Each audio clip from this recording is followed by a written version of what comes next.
نحمده ونصلي ونسلم على رسوله الکریم۔ آج کی یہ مجلس انتہائی بابرکت ہے۔ اس مجلس میں ایک بچہ اور بچی کا نکاح پڑھایا جا رہا ہے۔ ان بچوں کے والدین نے بچوں کی تربیت کی اور بچوں کے جو حقوق ہیں آخری درجہ نکاح کا ہے، اور اس طرح ان کے والدین اپنے بچوں کا نکاح کر کے آخری حق ادا کر رہے ہیں۔ یہ بہت بڑی ذمہ داری ہوتی ہے، اور جب آخری بچے کے خاص طور پر نکاح ہو جائے تو گویا کہ والدین سرخرو ہو گئے اور اپنا مقصد پورا کر دیا، بچوں کے حقوق ادا کر دیے۔ اللہ تعالیٰ سب کو اس کی توفیق نصیب فرمائے۔ آمین۔ اولاد اللہ تبارک و تعالیٰ کی بہت بڑی نعمت ہے۔ اللہ تعالیٰ کی نعمتیں بے شمار ہیں۔ حقیقت یہ ہے کہ ہمارا وجود اللہ تعالیٰ کی کتنی بڑی نعمت ہے۔ پھر ہمارے اس وجود میں ایک ایک جوڑ پہ غور کیا جائے، ہر ایک جوڑ بہت بڑی نعمت ہے۔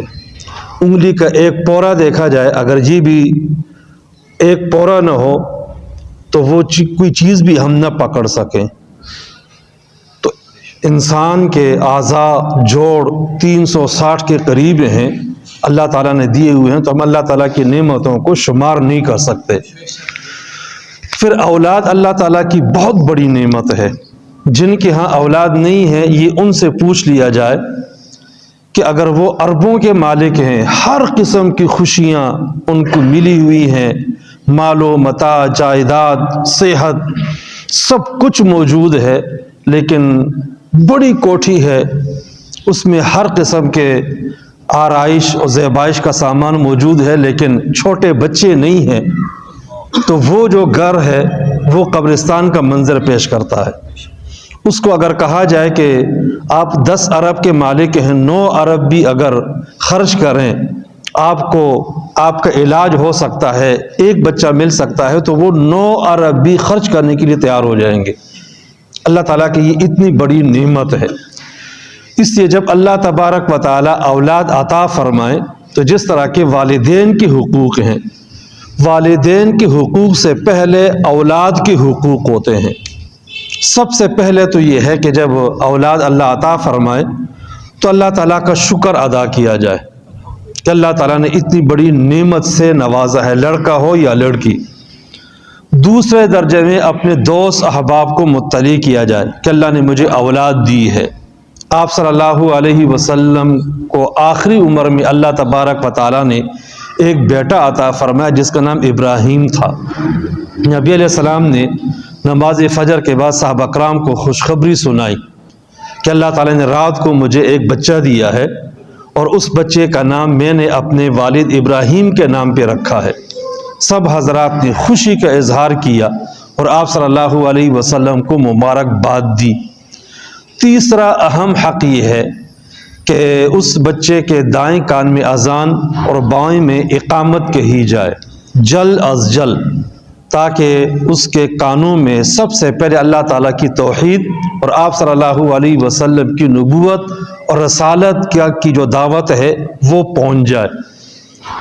چوتھا حکم یہ ہے کہ اس بچے کو گھٹی پلائی جائے۔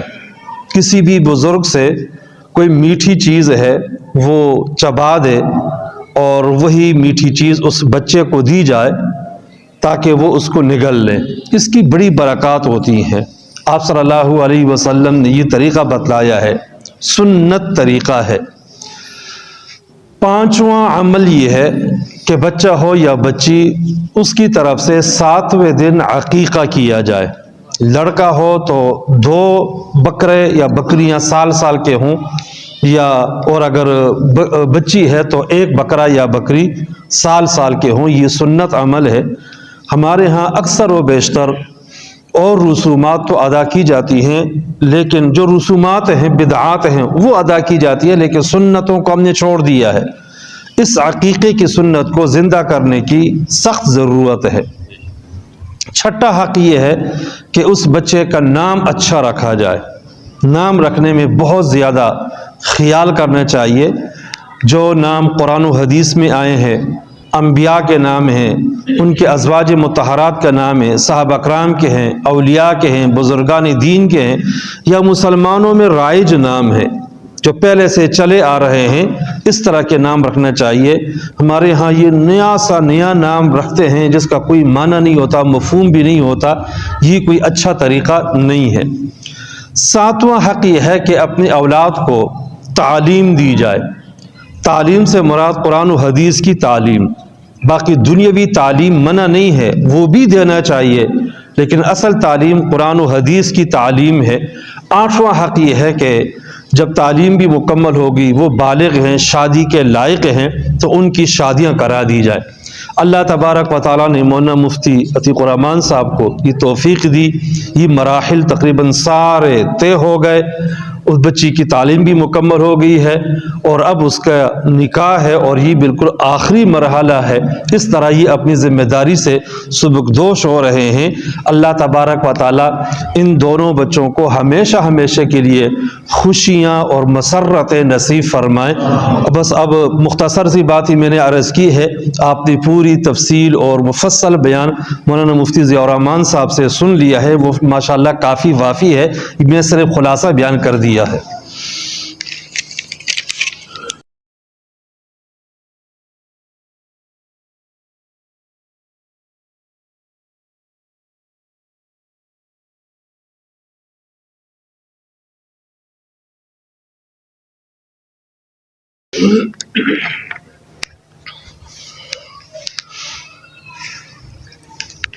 ہاں یہاں آ جائیں۔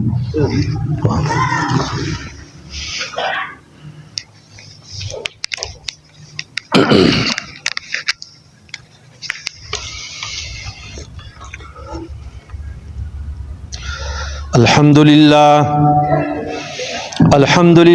نحمده ونستعینه ونستغفره ونؤمن به ونتوکل علیہ ونعوذ باللہ من شرور انفسنا ومن سیئات اعمالنا من يهده الله فلا مضل له ومن يضلله فلا هادي له ونشهد أن لا إله إلا الله وحده لا شريك له ونشهد أن سيدنا وحبيبنا ومولانا محمدا عبده ورسوله أما بعد فأعوذ بالله من الشيطان الرجيم بسم الله الرحمن الرحيم يا أيها الناس اتقوا ربكم الذي خلقكم من نفس واحدة وخلق منها زوجها وبث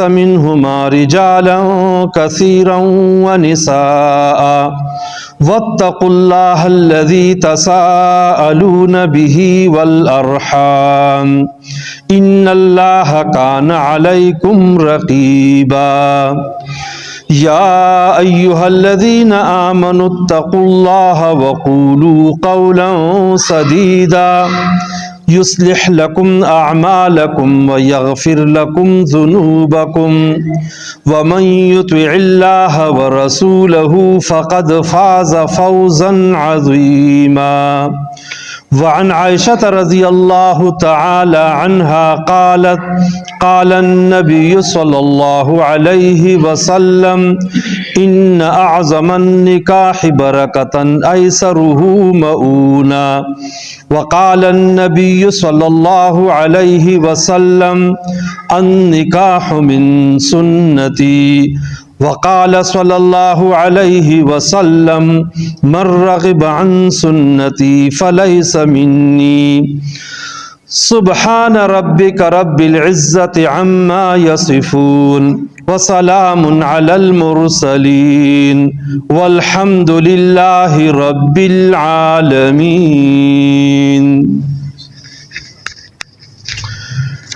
نکاح 6 چیزوں کا نام ہے، جن میں سے 2 فرض ہیں، ان کو ارکان کہا جاتا ہے، ایک واجب ہے اور 3 مستحبات یا سنتیں ہیں۔ پہلا فرض تو گواہوں کا ہونا ہے، جن کا نکاح پڑھایا جا رہا ہے ان کے علاوہ یا ان کے وکیلوں کے علاوہ 2 گواہ ہوں، عاقل ہوں، بالغ ہوں، دونوں مرد ہوں یا ایک مرد اور 2 عورتیں ہوں، مجلس میں موجود ہوں اور ایجاب و قبول کے الفاظ سن رہے ہوں۔ دوسری چیز وہ بھی فرض ہے اور وہ ہے ایجاب و قبول کے الفاظ۔ ایک فریق یا اس کا وکیل یا اس کی طرف سے یہ کہا جائے کہ فلاں کا نکاح کرایا، اس کو ایجاب کہتے ہیں، اور دوسرا فریق یا اس کا وکیل کہے کہ مجھے قبول ہے، اس کو قبول کہا جاتا ہے۔ یہ ایجاب و قبول کے الفاظ ہیں، یہ اونچی آواز سے کہنا چاہیے تاکہ سب لوگ سن سکیں، اور یہ الفاظ ایک ہی مرتبہ کہنا فرض اور ضروری ہے۔ 3 بار دہرانا یہ کوئی سنت یا مستحب عمل بھی نہیں ہے، یہ محض ہمارا رواج ہے۔ تیسری چیز واجب ہے، وہ ہے حق مہر۔ حق مہر یہ عورت کا حق بنتا ہے، یہ ہر صورت میں دینا پڑتا ہے، یہ واجبات میں سے ہے۔ اس کے علاوہ باقی جو 3 کام ہیں وہ سنت ہیں، جیسے کہ مسجد میں نکاح پڑھا اور پڑھایا جائے، جیسے کہ ہم اس پہ عمل کر رہے ہیں۔ نمبر 2، کوئی میٹھی چیز ہو تقسیم ہو جائے تو یہ بھی اس میں مستحبات میں شامل ہے۔ البتہ اگر مسجد میں اس طرح نکاح ہو تو یوں اس چیز کو پھینکنے، ایسے کام نہیں کرنا چاہیے جو مسجد کے آداب کے منافی ہو۔ اور جو آخری عمل ہے وہ ہے ولیمہ۔ ولیمہ سنت عمل یہ ہے کہ رخصتی کے بعد صبح یا دوپہر کا جو کھانا ہے اس میں دیا جائے، شام کو دے دیا جائے تب بھی ٹھیک ہے۔ ولیمہ کا بھی اہتمام کرنا چاہیے اپنی وسعت اور گنجائش کے مطابق۔ خلاصہ یہ ہوا کہ نکاح میں 6 چیزیں ہوتی ہیں، 2 فرض ہیں، ایک واجب ہے اور 3 سنتیں ہیں۔ اللہ تعالیٰ عمل کرنے کی توفیق نصیب فرمائے۔ مولانا عتیق الرحمان صاحب، آپ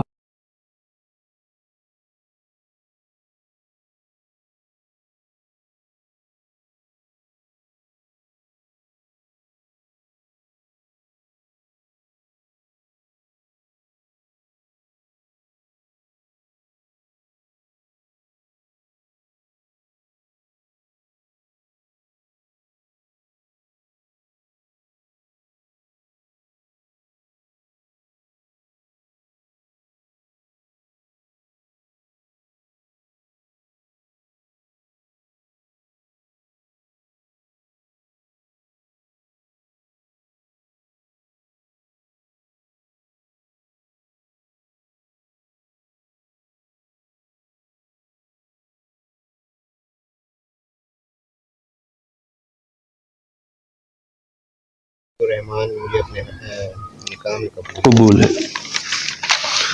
الحمدللہ رب العالمین والعاقبۃ للمتقین والصلاة والسلام علی سیدنا و حبیبنا و مولانا محمد و آلہ و صحبہ اجمعین۔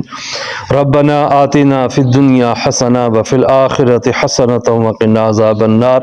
ربنا لا تزغ قلوبنا بعد اذ ہدیتنا وہب لنا من لدنک رحمہ انک انت الوہاب۔ یا اللہ، یا رحمان، یا رحیم، آج کی یہ مجلس نبی کریم صلی اللہ علیہ وسلم کی عظیم سنت نکاح کے سلسلے میں منعقد ہوئی ہے۔ اس مجلس سے ان میاں بیوی نے نئی زندگی کا آغاز کرنا ہے۔ اے اللہ قدم بقدم ان کی نصرت فرما، اے اللہ ان کی مدد فرما، اے اللہ ان دونوں کو آپس میں اتفاق و اتحاد نصیب فرما۔ یا اللہ یہ صرف میاں بیوی کا معاملہ نہیں ہے، 2 خاندانوں کا معاملہ ہے۔ اے اللہ ان دونوں خاندانوں کا آپس میں قریب ہونے کی توفیق نصیب فرما، آپس میں اتفاق و اتحاد نصیب فرما، نزاعات سے بچنے کی توفیق نصیب فرما۔ یا اللہ ان میاں بیوی کو ایک دوسرے کے حقوق پہچاننے اور ان کو پورا کرنے کی توفیق نصیب فرما۔ یا اللہ ان دونوں کا آپس میں اس طرح محبت اور مودت نصیب فرما جو نبی کریم صلی اللہ علیہ وسلم اور ازواج مطہرات میں تھی۔ یا اللہ ان کو ایسی محبت نصیب فرما جس طرح کے صحابہ اور صحابیات میں تھی۔ اے اللہ نکاح کا عظیم مقصد حصول اولاد ہے، اے اللہ ان کو نیک اور صالح اولاد بھی عطا فرما۔ یا اللہ نکاح کا عظیم مقصد عفت اور پاک دامنی ہے، اے اللہ ان دونوں کو عفت اور پاک دامنی نصیب فرما۔ یا اللہ زندگی بھر کی مسرتیں اور خوشیاں نصیب فرما، وسائل رزق نصیب فرما، وسائل معاش نصیب فرما، ہر قسم کی بیماریوں، آفتوں اور مصیبتوں سے نجات نصیب فرما۔ ربنا تقبل منا انک انت السمیع العلیم وتب علینا انک انت التواب الرحیم وصلی اللہ تعالی علی خیر خلقہ محمد وآلہ وصحبہ اجمعین برحمتک یا ارحم